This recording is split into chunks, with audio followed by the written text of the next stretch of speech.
80 ans de Blake et Mortimer, 1946-2026. L'origine. C'est dans le journal Tintin numéro 1 du 26 septembre 1946 que parut la première planche du secret de l'Espadon. C'est en 1950 que le premier album fut publié dans la mythique collection du Lombard. Devenu très difficile à trouver et souvent abîmé car fragile, les amis de Jacobs refirent 3 albums mythiques en hommage. 30 ans de bande dessinée. Depuis 1973, presque tous les 10 ans, la création des aventures de Blake et Mortimer se redécouvre. De nombreux livres et documents ont été produits depuis 30 ans de bande dessinée, qui reste, 50 ans après sa parution, un ouvrage indispensable pour tout amateur de l'œuvre de Jacobs. Une version enrichie fut réalisée en 1981.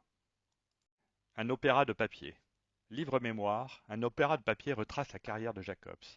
Toute une vie de dessin s'y dévoile, des premières années à Blake et Mortimer.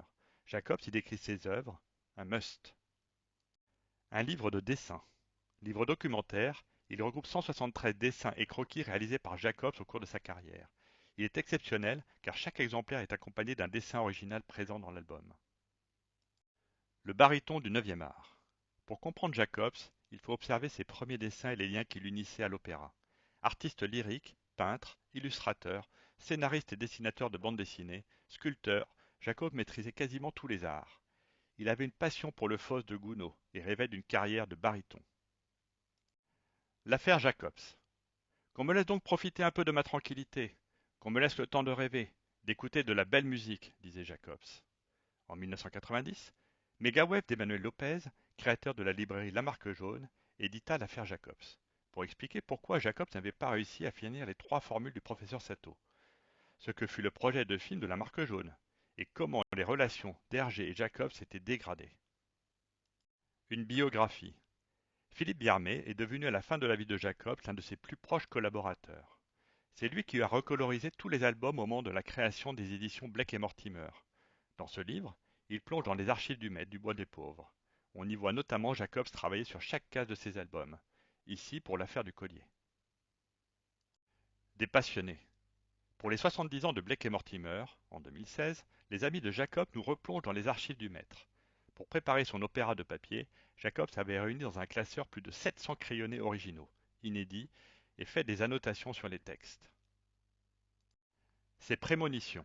Guerre, malédiction, manipulation mentale, civilisation mythique, dérèglement climatique, voyage temporel, bijoux volés à Paris, robotique, les récits de Jacobs seraient encore modernes aujourd'hui.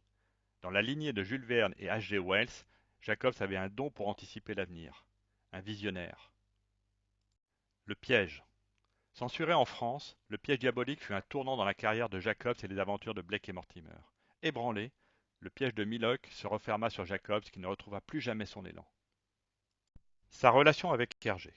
Jacobs travailla pour Hergé sur la refonte des premiers albums de Tintin, ainsi que sur les 7 boules de cristal et le Temple du Soleil. À la création du journal de Tintin, il part sur les aventures de Blake et Mortimer, série qu'Hergé verra comme un rival de Tintin.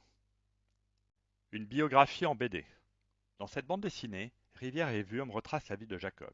Amateur d'art et collectionneur, chanteur lyrique, assistant d'Hergé pour Tintin, il fut surtout le créateur de Blake et Mortimer. La bande dessinée est devenue son métier et son art. Les éditions Blake et Mortimer. Créées pour récupérer les droits de la série, les éditions Blake et Mortimer commencèrent par produire quelques portfolios qui devaient annoncer et faire la promotion de l'intégrale de l'Espadon, qui allait arriver en 1986. Le premier sous couverture cuir fut signé par Jacobs, le deuxième était dans une pochette cartonnée, et le troisième dans une pochette souple sous logo d'Argo. Gilles Ziller. Débordant de projets, dans les années 80, Gilles Ziller accompagna la naissance des éditions Blake et Mortimer par une importante production de sérigraphie et objets sous le label Archives internationales. L'Espadon des Archives internationales. Les premières réalisations furent autour de l'Espadon, avec cette magnifique maquette de 45 cm dans un coffret sérigraphié et accompagnée d'une sérigraphie signée par Jacobs. Puis furent annoncées la sortie du portfolio de l'intégrale de l'Espadon, ainsi que diverses sérigraphies. Bob de Mort.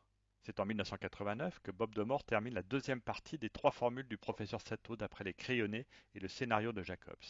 Fidèle d'Hergé, il avait fait partie de ses studios depuis 1951, où il avait remplacé Jacobs, et était devenu son principal collaborateur. Les repreneurs. 20 ans après le dernier album de Jacobs en 1977, c'est Ted Benoit qui dessine l'affaire Francis Blake, publiée en 1996. Lui qui avait déjà réalisé des dessins publicitaires pour la série, se glisse dans les traces du maître. Une aventure totalement nouvelle naît. Le mythe a survécu à son créateur. André Juillard. À partir de 2000, Ted Benoit ayant du retard, une deuxième équipe apparaît et André Juillard reprend également le dessin. Il signera 8 albums et des publicités. Pour lui, la reprise de Blake et Mortimer a été jubilatoire, car il y a retrouvé ses lectures d'enfance. Ton Berserik et Peter Van Dongen. À partir de 2018, Ton Berserik et Peter Van Dongen sont les premiers Néerlandais à dessiner Blake et Mortimer.